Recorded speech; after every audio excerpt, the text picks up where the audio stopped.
आती है। आदरणीय सभापति जी, विकसित भारत का सीधा सीधा लाभ हमारे देश के नागरिकों की गरिमा, हमारे देश के नागरिकों के क्वालिटी ऑफ लाइफ में सुधार, வளர்ச்சியடைந்த பாரதம் என்பது நம் நாட்டு மக்களின் மாண்பு, நம் நாட்டு மக்களின் வாழ்க்கை ஆகியவற்றை மேம்படுத்தும். जनों के भाग्य में आता है। आजादी के बाद मेरा देश का सामान्य नागरिक इन चीजों के लिए तरसता रहा है। आदरणीय सभापति जी, जब विकसित भारत होता है तब हमारे गांव की स्थिति, हमारे शहरों की स्थिति, उसमें भी बहुत बड़ा सुधार होता है। நாடு வளர்ச்சியடையும் போது நம்முடைய நாட்டின் गरिमा भी होती है और विकास के नए नए अवसर भी होते हैं। हमारे शहरों का विकास भी एक अवसर के रूप में विकसित भारत में उभरता है। तब दुनिया की विकास यात्रा में भारत के शहर भी बराबरी करेंगे, ये हमारा सपना है। आदरणीय सभापति जी, विकसित भारत का मतलब होता है कोटि कोटि नागरिकों को कोटि कोटि अवसर उपलब्ध होते हैं। வளர்ச்சியடைந்த பாரதம் என்றால் கோடி கோடி மக்களுக்கு கோடி கோடி வாய்ப்புகள் வழங்குதலாகும். कौशल्य, अपनी क्षमता और संसाधनों के अनुसार विकास की नई सीमाओं को प्राप्त कर सकता है। आदरणीय सभापति जी,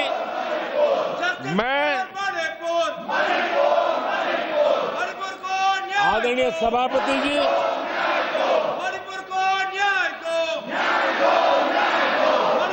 आदरणीय सभापति जी, मैं आज आपके माध्यम से देशवासियों को विश्वास दिलाता हूं, मैं देशवासियों को विश्वास दिलाता हूं कि विकसित भारत के जिस संकल्प को लेकर के हम चले हैं, उस संकल्प की पूर्ति के लिए हम भरसक प्रयास करेंगे, पूरी நான் निष्ठा இன்று से நாட்டு மக்களுக்கு ஒரு உத்தரவாதம் உறுதியளிக்கிறேன். வளர்ச்சியடைந்த பாரதம் என்ற இலக்கை நோக்கி பயணிக்கின்ற நாங்கள் அதற்கான முழு முயற்சியையும் மேற்கொள்வோம் என்று உறுதியளிக்கிறேன். हमारे शरीर का कण कण हम देशवासियों को विकसित भारत के सपने को पूरा करने के लगाएंगे। எங்களுடைய உடம்பில் உள்ள ஒவ்வொரு हमने देश की जनता को कहा था துளி ரத்தத்தின் 24/7 நாங்கள் நாட்டின் வளர்ச்சிக்காக பாடுபடுவோம். 2047 आज मैं इस सदन में ही दोहराता हूं कि हम उस काम को अवश्य पूरा करेंगे। आदरणीय सभापति जी, 2014 के उन दिनों को याद कीजिए। उन 2014 के उन दिनों को याद करेंगे तो हमारे ध्यान में आएगा कि हमारे देश के लोगों ने उनका आत्मविश्वास खो चुका था। 2014ஆம் ஆண்டை ஒரு முறை நினைவுபடுத்தி பார்ப்போம். அந்த சமயத்தில் நாட்டு மக்கள் தங்களுடைய தன்னம்பிக்கையை இழந்திருந்தார்கள். 2014 के पहले देश ने जो सबसे बड़ा नुकसान भुगता था, जो सबसे बड़ी अमानत खोई थी, वो था देशवासियों का आत्मविश्वास। और जब विश्वास और आत्मविश्वास खो जाता है, तब उस व्यक्ति को, उस समाज को, देश को खड़ा होना मुश्किल हो जाता है। 2014ஆம் ஆண்டு வாக்கில் மக்கள் सामान्य मानवीय அவர்களுடைய ஆட்சியில் நடந்த ஊழல்களை எல்லாம் பார்த்து தங்களுடைய தன்னம்பிக்கையை இழந்திருந்தார்கள். ஒருவன் தன்னம்பிக்கையை இழக்கும் போது அந்த சமூகம் வளர்ச்சி அடையாது. हो नहीं सकता। उस समय हर जगह पे ये 7 शब्द सुनाई देते थे, इस देश का कुछ नहीं हो सकता यही शब्द 2014 அச்சமயத்தில் இந்த நாட்டில் எதுவும் நடக்காது, எந்த வளர்ச்சியும் வராது என்ற அந்த குரல்தான் எல்லா இடத்திலும் கேட்டுக்கொண்டிருந்தது. हताशा के इन 7 शब्द एक प्रकार से पहचान बन गए थे.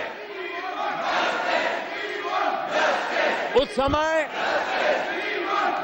आए दिन अखबार खोलते थे तो घोटालों की खबरें ही पढ़ने को मिलती. அந்த நாட்களில் தினமும் காலையில் செய்தித்தாளை திறந்தோம் என்றால் ஊழல் பற்றிய செய்திகள் தான் தினமும் வந்து கொண்டிருந்தன.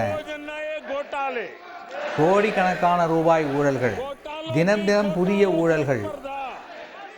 ये घोटालेबाज लोगों के घोटाले इसी का एक कालखंड था.